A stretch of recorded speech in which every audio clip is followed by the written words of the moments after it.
누가복음 22장. 유월절이라고 하는 무교절이 다가왔습니다. 대제사장들과 율법학자들은 예수를 없앨 방법을 모색하고 있었습니다. 그들은 백성들을 두려워했기 때문입니다. 사탄이 그 12 중 하나인 가룟이라는 유다에게 들어갔습니다. 유다는 대제사장들과 성전 경비대장들에게 가서 어떻게 예수를 그들에게 넘겨줄지를 의논했습니다. 그들은 기뻐하면서 유다에게 돈을 주기로 약속했습니다. 유다도 이에 동의하고 무리가 없을 때 예수를 그들에게 넘겨주려고 기회를 엿보고 있었습니다. 유월절 양을 희생 제물로 잡는 무교절이 됐습니다. 예수께서는 베드로와 요한을 보내며 말씀하셨습니다. 가서 우리가 유월절 음식을 함께 먹을 수 있도록 준비하라. 그들이 물었습니다. 저희가 어디에서 준비하면 좋겠습니까? 예수께서 대답하셨습니다. 성 안으로 들어가면 물동이를 메고 가는 사람을 만나게 될 것이다. 그가 들어가는 집으로 따라 들어가 그 집주인에게 선생님께서 내 제자들과 함께 유월절 음식을 먹을 방이 어디냐고 물으셨습니다. 라고 말하라. 그러면 그가 잘 정돈된 큰 다락방을 보여줄 것이다. 그곳에서 준비하라. 그들이 가서 보니 예수께서 말씀하신 그대로였습니다. 그래서 그들은 유월절 음식을 준비했습니다. 시간이 되자 예수께서는 사도들과 함께 상에 기대어 앉으셨습니다. 그러고는 그들에게 말씀하셨습니다. 내가 고난받기 전에 너희와 함께 유월절 음식 먹기를 간절히 원했다.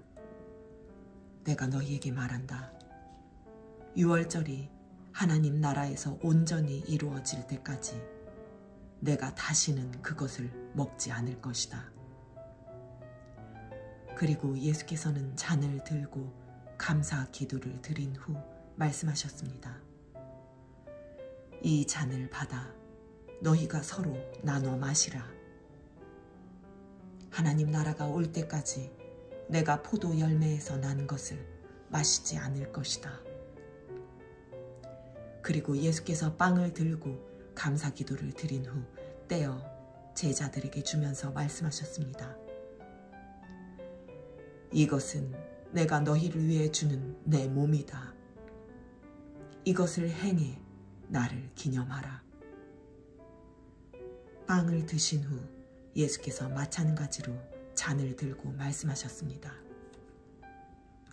이 잔은 너희를 위해 흘리는 내 피로 세우는 새 언약이다.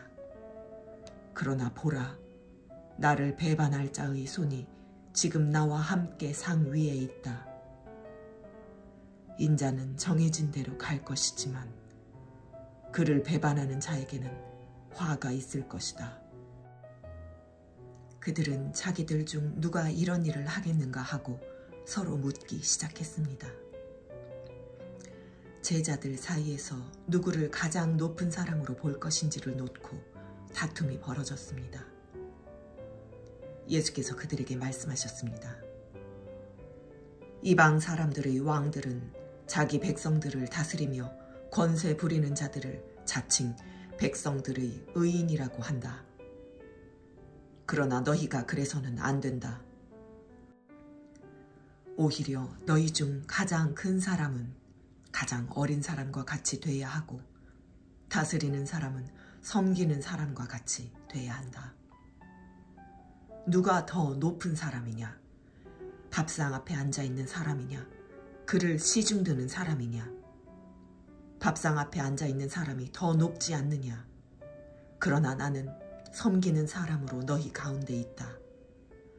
너희는 내가 시련을 겪는 동안 나와 함께 한 사람들이다. 그러니 내 아버지께서 내게 나라를 맡겨주신 것처럼 나도 너희에게 나라를 맡긴다. 너희는 내 나라 안에 들어와 내 밥상에 앉아 먹고 마시며 보좌에 앉아 이스라엘의 12지파를 심판하게 될 것이다. 시몬아, 시몬아, 보아라.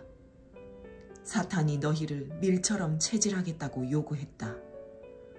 그러나 나는 네가 믿음을 잃지 않도록 너를 위해 기도했다. 네가 돌이키고 나면 내 형제들을 굳세게 하여라. 베드로가 대답했습니다. 주여, 저는 주와 함께라면 감옥이든 죽음이든 각오가 돼 있습니다. 그러나 예수께서 대답하셨습니다. 베드로야, 내가 네게 말한다. 오늘 닭이 울기 전에 네가 3번 나를 모른다고 할 것이다. 그리고 예수께서 제자들에게 말씀하셨습니다. 지갑이나 가방이나 신발도 없이 내가 너희를 보냈을 때 너희에게 부족한 것이 있었느냐? 그들이 대답했습니다. 전혀 없었습니다. 예수께서 그들에게 말씀하셨습니다. 그러나 지금은 지갑이 있으면 그것을 지니고 가방도 챙겨라. 그리고 만약 칼이 없으면 옷을 팔아서라도 하나를 사라. 내가 너희에게 말한다. 그는 무법자들과 한패로 여겨졌다라고 기록된 말씀이 마땅히 내게 이루어져야 한다. 과연 나에 대해 기록된 말씀이 이제 이루어지고 있다. 제자들이 말했습니다. 주여, 보십시오. 여기 칼 2자루가 있습니다. 예수께서 대답하셨습니다. 그것으로 충분하다. 예수께서 예루살렘 밖으로 나가 여느 때처럼 올리브산으로 가시자 제자들도 따라갔습니다.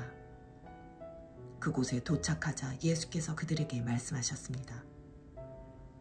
너희가 시험에 빠지지 않도록 기도하라. 예수께서는 제자들로부터 떨어져 돌 던지면 닿을 만한 곳으로 가서 무릎을 꿇고 기도하셨습니다. 아버지여, 만일 아버지의 뜻이면 내게서 이 잔을 거두어 주십시오. 그러나 내 뜻대로 하지 마시고 아버지의 뜻대로 되게 하십시오. 그때 하늘로부터 천사가 나타나 예수께 힘을 북돋아 드렸습니다. 예수께서는 고뇌 속에서 더욱 간절하게 기도하셨습니다. 그러자 땀이 핏방울같이 돼 땅 위에 떨어졌습니다. 예수께서 기도를 마치고 일어나 제자들에게 가보시니 그들은 슬픔에 지쳐 잠들어 있었습니다. 예수께서 그들에게 말씀하셨습니다. 왜 자고 있느냐? 일어나 시험에 들지 않도록 기도하라. 예수께서 아직 말씀하고 계실 때 한 무리의 사람들이 나타났습니다. 12 제자 중 하나이며 유다라 불리는 사람이 그들을 이끌고 온 것입니다. 그가 예수께 가까이 다가와 입을 맞추었습니다. 그러자 예수께서 그에게 물으셨습니다. 유다야, 네가 입맞춤으로 인자를 배반하려느냐? 예수 곁에 있던 제자들이 돼가는 일을 보고 예수께 주여, 우리가 칼로 칠까요? 라고 물었습니다. 그러고는 그 중 하나가 대제사장의 종의 오른쪽 귀를 잘라버렸습니다. 그러자 예수께서 대답하셨습니다. 그만둬라. 그리고 그 종의 귀를 만져주고 고쳐주셨습니다. 그리고 예수께서 자신을 체포하러 온 대제사장들과 성전 경비대장들과 장로들에게 말씀하셨습니다. 너희가 강도를 잡듯이 칼과 몽둥이를 들고 나왔느냐? 내가 날마다 성전에서 너희와 함께 있었으나 너희는 내게 손도 대지 않았다.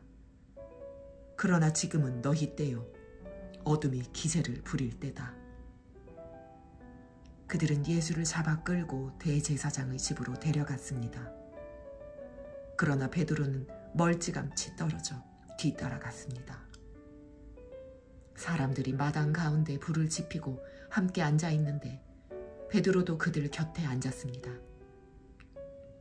베드로가 불을 쬐고 앉아있는 것을 본 한 하녀가 그를 빤히 노려보면서 말했습니다.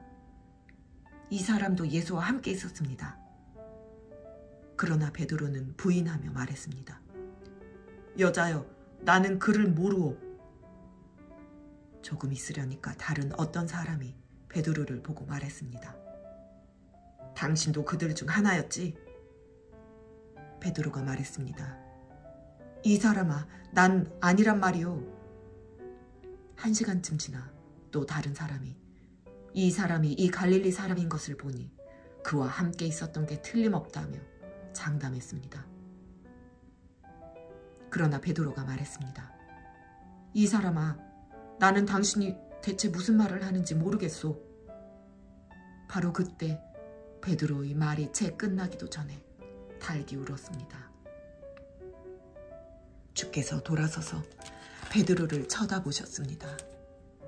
그러자 베드로는 오늘 달기 울기 전에 내가 나를 3번 부인할 것이다 하신 주의 말씀이 기억났습니다. 베드로는 밖으로 나가 한없이 울었습니다. 예수를 지키는 사람들이 예수를 조롱하고 때리기 시작했습니다. 그들은 예수의 눈을 가리고 물었습니다. 누가 때리는지 알아맞혀 보아라. 사람들은 온갖 말로 예수께 모욕을 해댔습니다. 날이 밝자 백성들의 장로들 곧 대제사장들과 율법학자들이 공회를 소집했고 예수께서 그들 앞에 끌려가셨습니다. 그들이 말했습니다. 네가 그리스도라면 그렇다고 우리에게 말해보아라. 예수께서 대답하셨습니다. 내가 너희에게 말해도 너희는 믿지 않을 것이다. 또 내가 너희에게 물어보아도 너희는 대답하지 않을 것이다. 그러나 이제부터는 인자가 전능하신 하나님의 오른편에 앉게 될 것이다. 그러자 그들이 모두 물었습니다. 그러면 네가 하나님의 아들이란 말이냐? 예수께서 대답하셨습니다.